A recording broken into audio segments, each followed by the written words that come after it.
Nginap di rumah teman yang orang tuanya melakukan persugihan. Jadi kita pernah nginap di rumah teman kita yang kebetulan kampungnya itu nggak jauh dari kosan kita. Sesampainya di rumahnya, mamanya langsung menyambut kita dengan hangat. Dan saat itu mamanya lagi memasak di dapur untuk makan siang kita semua. Saat itu mamanya lagi mau masak gulai ayam, tapi mamanya kehabisan garam. Akhirnya mamanya menyuruh anaknya, yaitu temanku, sebut aja namanya Uti. Tapi saat itu si Uti lagi cuci piring di kamar mandi sama teman kita yang satu lagi. Karena kita berempat, akhirnya aku berdua temanku menawarkan diri untuk pergi beli garamnya. Lalu kita berdua keluar jalan kaki. Sesampainya di warung depan, kita langsung beli garamnya. Penjaga warungnya bilang kalau dia baru lihat kita, dan kita bilang kita temannya si Uti. Dia pun bilang Uti yang mana, lalu kami tunjuk ke arah rumahnya. Penjaga warungnya pun tanya apakah kita nginap di rumah si Uti. Kami bilang iya, dan kami bakalan nginap selama 3 hari. Lalu si penjaga warung itu pun bilang, ibu mau ngasih tahu sesuatu, tapi jangan kasih tahu si Uti ya. Kalau misalnya kalian makan di rumah si Uti, kalian jangan lupa baca bismillah dan baca doa makan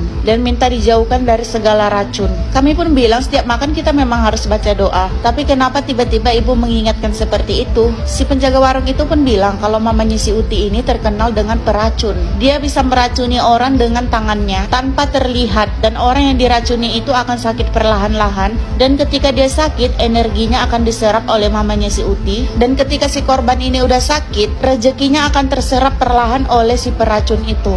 Dan di kampung itu sudah banyak korban tapi nggak bisa dibuktikan karena itu adalah hal goib. Dan setiap kali ada acara pesta masak-masak, mamanya si Uti ini nggak dibolehin bergabung karena takut makanan mereka diracun. Dan nggak ada yang berani makan makanan pemberian dari mamanya si Uti ini. Kami pun nggak percaya dengan omongan si penjaga warung itu karena orang tuanya si Uti ini benar-benar baik, apalagi anaknya si Uti. Kita udah kenal dia 3 tahun dan kita nggak pernah diracun sama dia. Tapi setelah pulang dari sana, setelah 1 minggu tiba-tiba temanku si Yuli sakit tipes. Kita pun keinget sama omongan si penjaga warung. Tapi kita mikir kalau misalnya beneran diracun, seharusnya si Yuli sakitnya itu dari minggu kemarin. Soalnya kita udah 1 minggu pulang dan barulah si Yuli ini sakit. Setelah sekian lama si Yuli mengalami sakit, dan sakitnya itu bergantian, kadang sakit tipes, kadang sakit lambung, bahkan dia sekarang udah jadi wanita penyakitan dan belum sembuh sampai saat ini, sampai rambutnya rontok dan badannya benar-benar kurus. Bahkan kita udah nggak berteman lagi sama si Yuli ini karena sejak sakit dia udah dibawa pulang ke kampungnya yang jauh, dan kami belum pernah lagi ketemu sama dia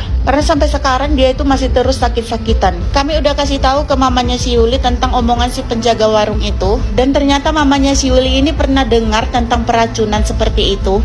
Mamanya si Yuli ini bilang kalau orang yang meracuni itu kita nggak bakalan langsung sakit, dan dia meracuni kita itu bukan dengan obat racun, tapi dengan jari tangannya. Jadi dalam tubuh kita itu nggak ada terdeteksi racun, dan kemampuannya meracuni akan diturunkan ke anaknya. Akhirnya kita takut berteman sama si Uti, padahal si Uti ini orangnya baik banget, dan kita nggak nyangka kalau orang tuanya juga yang sebaik itu bisa meracuni kita.